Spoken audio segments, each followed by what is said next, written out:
Hey, this is Danko Jones. You're listening to Blevins Nation.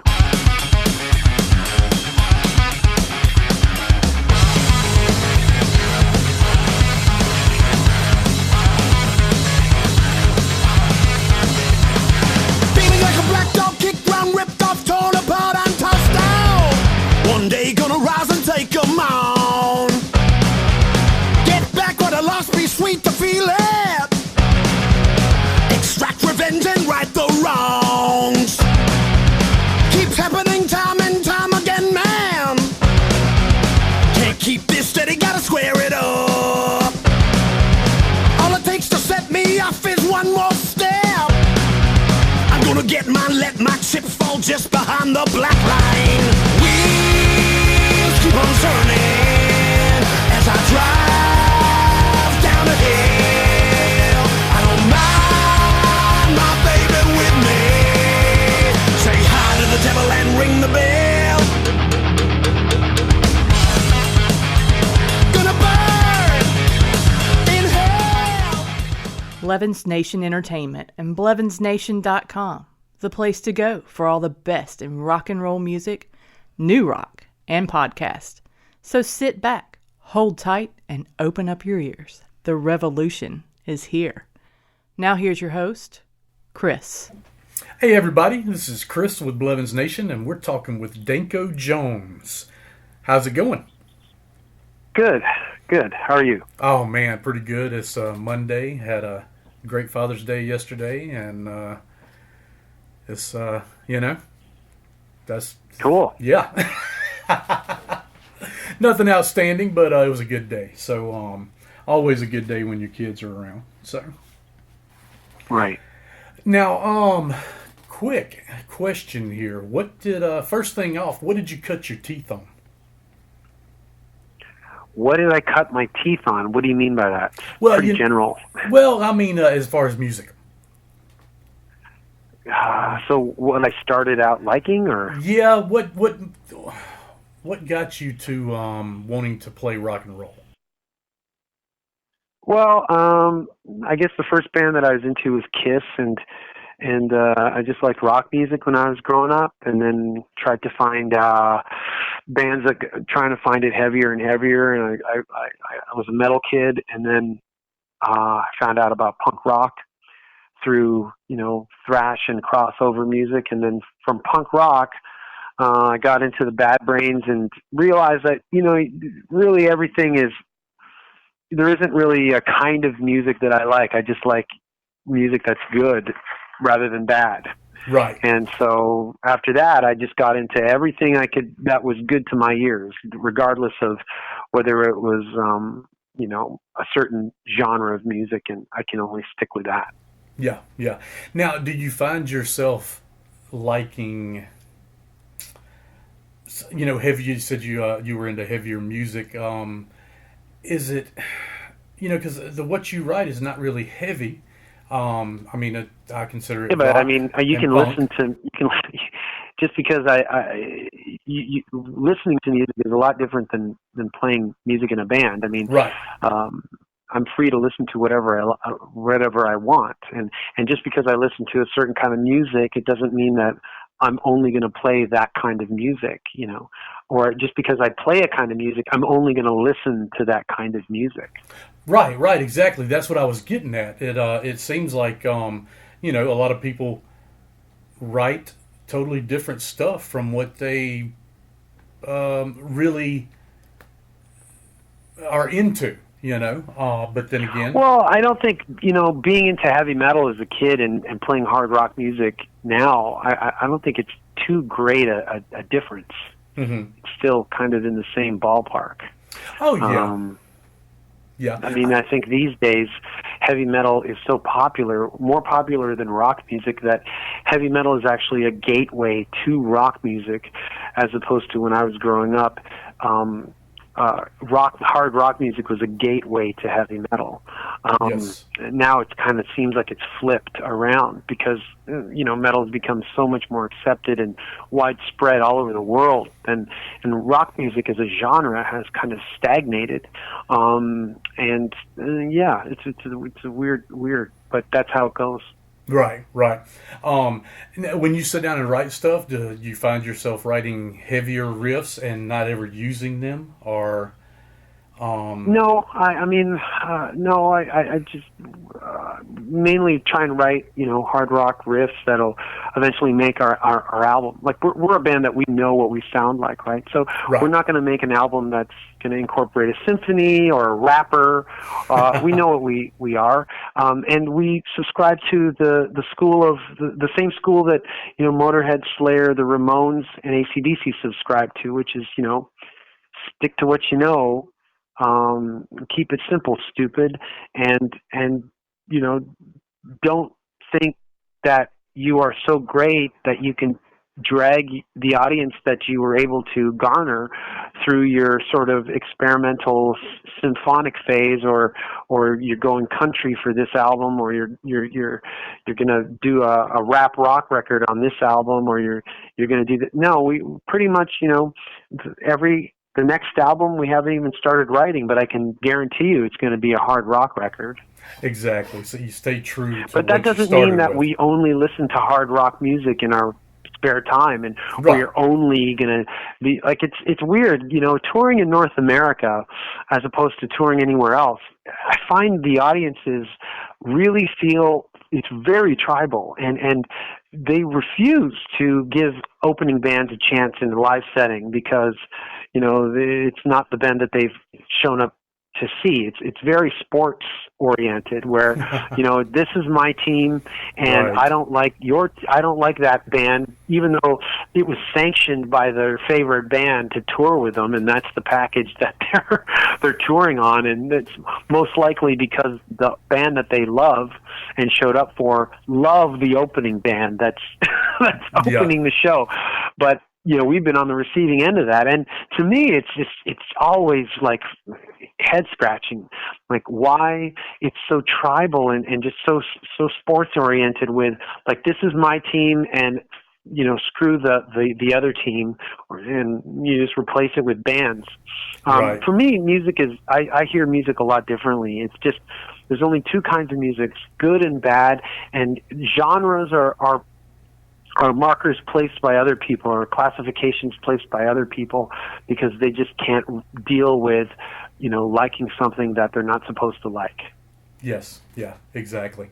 80s metal has so many different genres, which I think is ridiculous. But but then again, in the even today, metal's got even more genres within it, and it's fine. I think it classifies everything and keeps everything in order. But at the same time, what it ends up doing, and this is mainly due to people who listen to it, is it creates some sort of divisions, where if you like death metal, then you can't like glam metal, and right. Or if you like heavy metal music a la Judas Priest, then you can't like black metal, or I don't even know these distinctions, but there's people who listen to metal music, and then they think we're soft and weak because we play hard rock music, and what they don't realize is like, metal is now, like I said, is a gateway to hard rock music, and a lot of the bands that they love actually love hard rock music too. So it's an interesting time, and I understand when you're young and you're getting into music, you want to don on a uniform and take on, be part of something. And it's hard to be part of something if you hear a guy going, well, I'm into everything. Well, then what are you? You're trying to define yourself. And Yeah. So yeah. I get it. Oh yeah, definitely. And in the '90s, the early '90s, everything was labeled grunge, but there were a lot of different, bands that were not grunge, just rock or blues rock, So, well, there always has been. I mean, there's always been a myriad of different kinds of bands, and it just. I mean, in terms of the mainstream, yeah, right. There's always only a few slots for certain types of music and certain types of bands, but in existence, there's always a plethora of like bands and sounds and albums to choose from. Yes, definitely. Now, when did y'all get started? I mean, it was like mid-90s, wasn't it? Yeah, we started the band in '96, and since then, it's been me and JC, and we've had Rich Knox in our band on drums since 2013, and it looks great. It's great to be in this band. Okay, very cool. Now, what your last album that just came out April, I think, 2019. Yeah, the end of April. Right, A Rock Supreme, and Yep. so have y'all started a tour yet for that album, or when is that going to happen? Right. It's interesting, this release. Usually when we release an album, we follow it up right away with, a major city tour in Europe, and, we'll do some cities in Canada, and et cetera, et cetera. But when it was released end of April, it's hard to launch a major city tour in Europe because most people are gearing up for the festival season. Right. Mm-hmm. So that tour is going to have to wait till next year because we're doing festivals in the this summer, and then in the fall we're doing an extensive European tour opening up for Volbeat. Nice. And so that's going to take up most of the time. So after that, we're going to do a major city tour. Okay. Which is weird because it usually follows the release of an album right away. Right, exactly. Now, has there been a single released on that yet? Yeah, there's a single called Dance, Dance, Dance. There's a video for it. Yes. And but again, this album there's also many videos for other songs, and it's been released in different forms. Like there's a fan video made for Burn in Hell where we invited people to come to the shows and film before the album came out. And then there's like lyric videos for a song called Lipstick City. And then there's, God, I'm even getting confused. But then there's like a concert video, like of us playing live for a song called We're Crazy. Yes. So there's been all kinds of different videos, but the official like first single video is Dance, Dance, Dance. Okay, very cool. All right, and let's see, 9 studio albums. Did y'all release any EPs before? Because of 96 to 2002, that's a big gap, Yeah, so we have 9 studio albums, and we have 3 compilation albums of, EPs, unreleased tracks, B-sides, etc., and those number into 3 compilations of those. So in all, there's 12 albums or 12 releases of original material. Okay. And so, but there's 9 studio albums, and A Rock Supreme is the 9th. Okay, very cool. In the States here, y'all come through Cincinnati a good bit? We play Ohio a lot of times, but just not always Cincinnati. I can't remember. I think we played Cincinnati once. Mm-hmm. We played Cleveland and we played Columbus a bunch of times because we're friends with the New Bomb Turks. We're old friends of theirs. Okay. And so Columbus is where they're from, and we played Columbus, I think, half a dozen times back in the early part of this band, because we would, they took us out on tour, and we played shows with them up here and down there. So, and we're still friends with those guys. They're great guys, and so yeah. But I can't remember if we played Cincinnati with Blonde Redhead or not. I know we played Cleveland. A few times. Okay. Yeah. I was just checking to see. I'm based in Cincinnati, and Right. I've been here 4 years. 5 years, but was just checking to see. I can easily tell you in the last 5 years we have not played Cincinnati. Okay. Well, as long as y'all come close, right. You got plenty of stuff around here within an hour's drive, hour and a half. Yeah. There's Cleveland, Dayton, Newport, Kentucky, Columbus. Well, not Cleveland, but yeah, Columbus. So yeah, plenty of good stuff. I know we came through last time we played Ohio. I think was 2010 maybe or 11. Ooh, wow. With no, it was for an album called Below the Belt, and yeah. it was with Clutch. Oh, nice. Nice, very cool. Yeah, I just went and saw them at a festival here in Cincinnati called Bunbury a couple of weeks ago. Yeah, the interesting thing is when we played in Columbus, we got booed No by way. the Clutch fans, and that's the thing that really I've heard similar stories from other opening bands of bigger bands on tours is they get booed in America and sometimes even in Canada because the audiences, once again, even though they haven't heard of you, so they don't like you. It's weird, and this happens in America a lot. I think it goes back to like the what I was saying earlier is like this whole sports thing. Like, this is my team, Clutch is my team. Yes. You're the opposing team. Well, I'm not in competition with Clutch. Clutch asked us to be on this tour, but I think a lot of people in America need to be schooled on how to watch a live show, and they don't understand that we're not against Clutch. Like, the reason why they offered the tour is because they like us, and the reason why we accepted is because we like them. Yes. And it's like it. And I thought when it happened to us, I was like, "What the fuck?" But then talking to other bands and who are main support for other bands, everyone, no matter how popular they are, we all have the same experience. I bet Clutch even have the same experience opening for other bands. Oh yeah. It's weird. It's really weird. I went to a show last year, LA Guns, and Junkyard was opening for them, and I'm a huge fan of both. And some people were actually talking shit and booing and Junkyard, and I was like, wow, shut the hell up. Well, that's even worse because Junkyard are a legendary band, and they should have respect for Junkyard no matter where they're slotted on the bill. Exactly. That's fucking bullshit. And you know what? The only people who do that are people who are either they're not music fans, they're just there to have a fun night.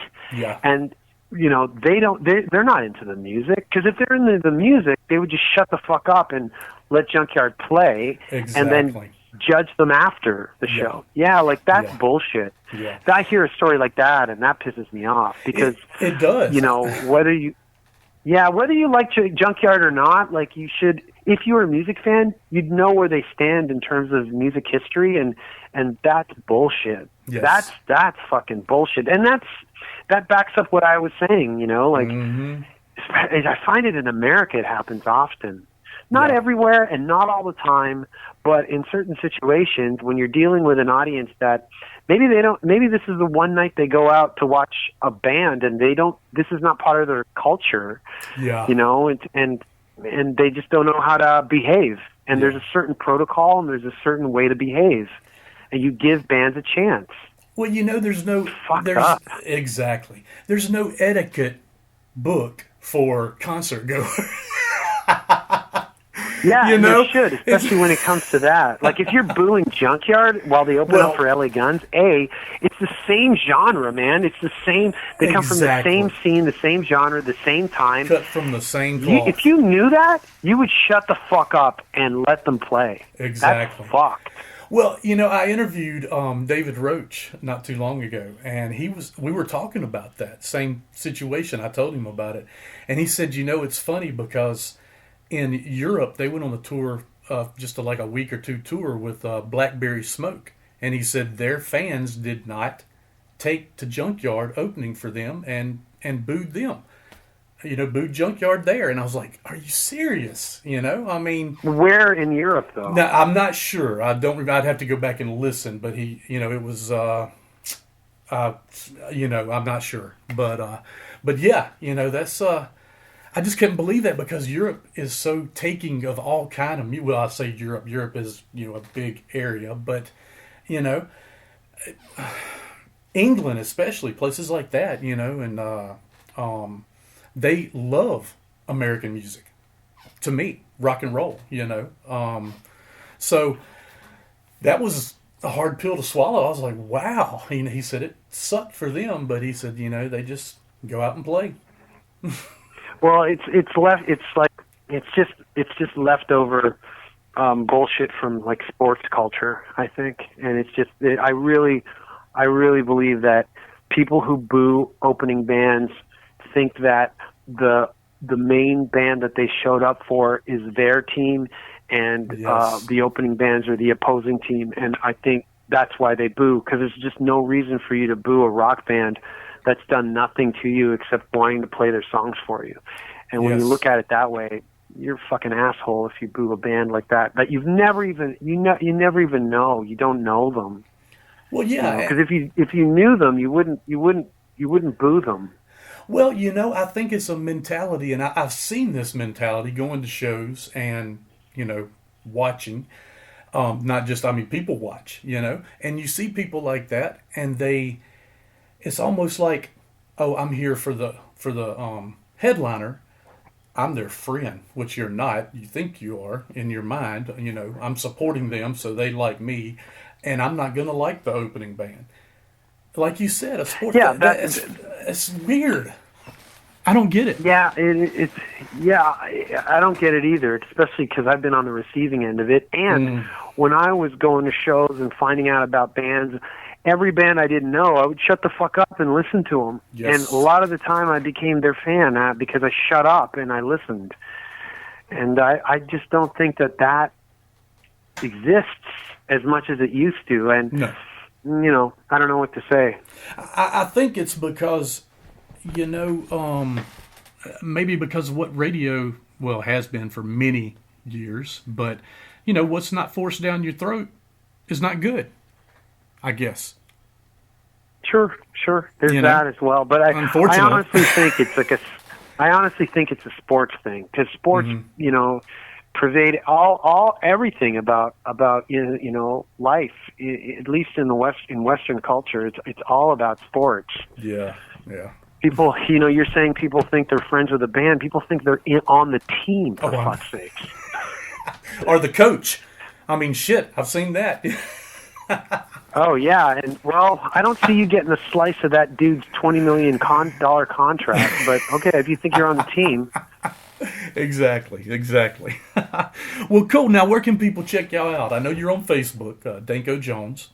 What else? Yeah, Twitter, at Danko Jones, Instagram, Danko_Jones. We're pretty easy to find. Okay. Now, what about a Rock Supreme? Now, everything else, I'm sure, is all on your digital downloads, of course, iTunes, Spotify. Right. So in America, you can get our album through M Theory Audio. That's our label in America, and we're happy to be on it. And that's how you can find us through. Is that a new label? It is a fairly new label. Yeah. Okay. Yeah, they're a fairly new label that started up, but we're very happy to be on it. They put out some pretty good albums. Eric Wagner's band from Trouble, not Trouble, but his other band, and I believe Immortal Guardian's on it as well. Like more heavier metal, metallic sounding band. I think there's another. I can't remember, but there's some more rock bands on there. I don't want to say which ones because I might get it wrong. But that's cool. But yeah, it's a great label, and we're very happy to be on it in America. Finally, we have a home in America. One of the reasons why a lot of people online messaged us saying, why don't you tour America? It's because we don't have a label there, and it's really hard to mount a tour without a proper label, like, paving the way for you in certain respects. Like, plus we're busy touring other places, and we have no time to set up anything in America, know. So that's when you need a label. So yeah, you just need a label. Like a band just needs a label. Exactly. Yeah, I totally understand. Even if it is an independent label, you need something for distribution. You can do it on your own, but it's not like having. You can do it on your own if America is your only territory. But we're touring the world, so it's really hard to just drop everything and just focus on America, because America isn't one country. When you're a rock band, America's 50 countries. Exactly. And you got to deal with America. Like the people who live in Washington State are like a million miles away from the people who live in Georgia. Yeah. And those are two different countries. If you're a rock band touring, and you have to treat it, there's a different scene, different market, different kinds of people, different taste. So if you don't have a label and you don't have a team behind you, like it's and you have other places where you are working and doing stuff, it's hard to drop everything and just focus on one place or Right. 50 places. Yeah, Really, you have somebody So- working for you. Yes, yeah. And, Yeah, And yeah. I'm glad you said that, because I like that. I have never thought about that. That there's 50 countries in the United States, because they are so different. You know.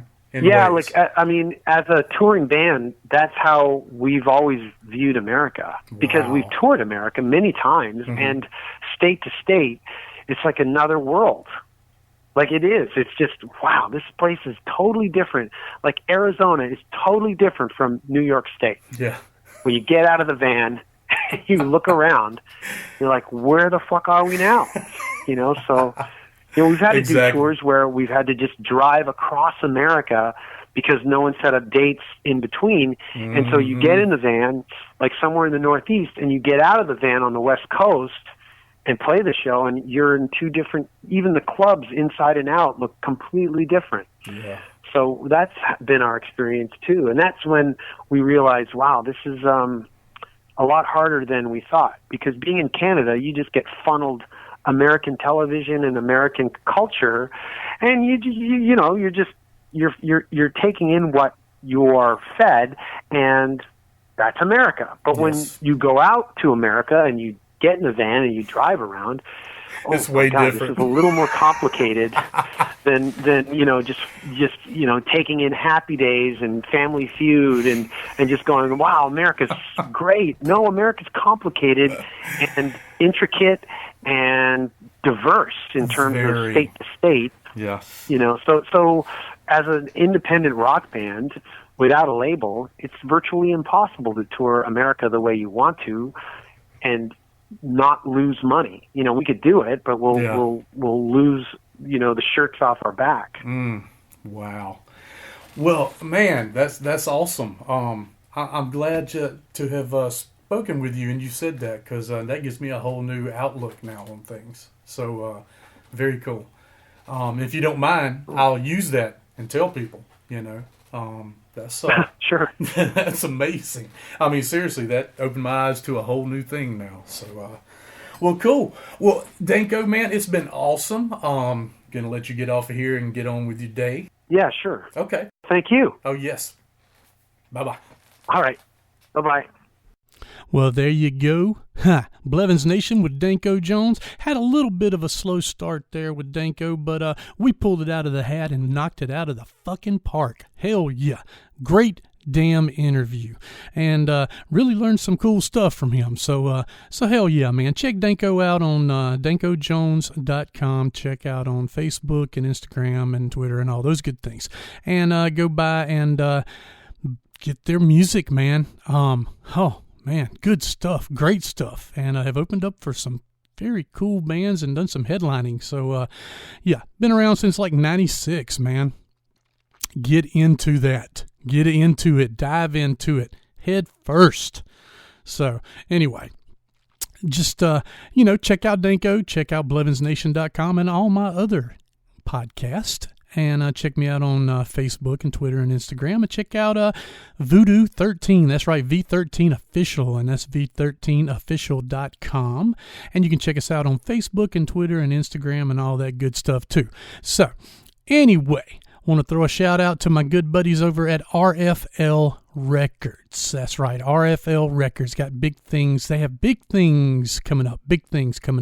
But anyway, just interviewed one of their guys that's going to be out here before long. His name is Guy, and lead guitar player and lead singer for the band Mind of Fury. So check them out. Check out RFL Records on Facebook, rflrecords.com, and check out the band Mind of Fury. They are also on the RFL website and, of course, Facebook.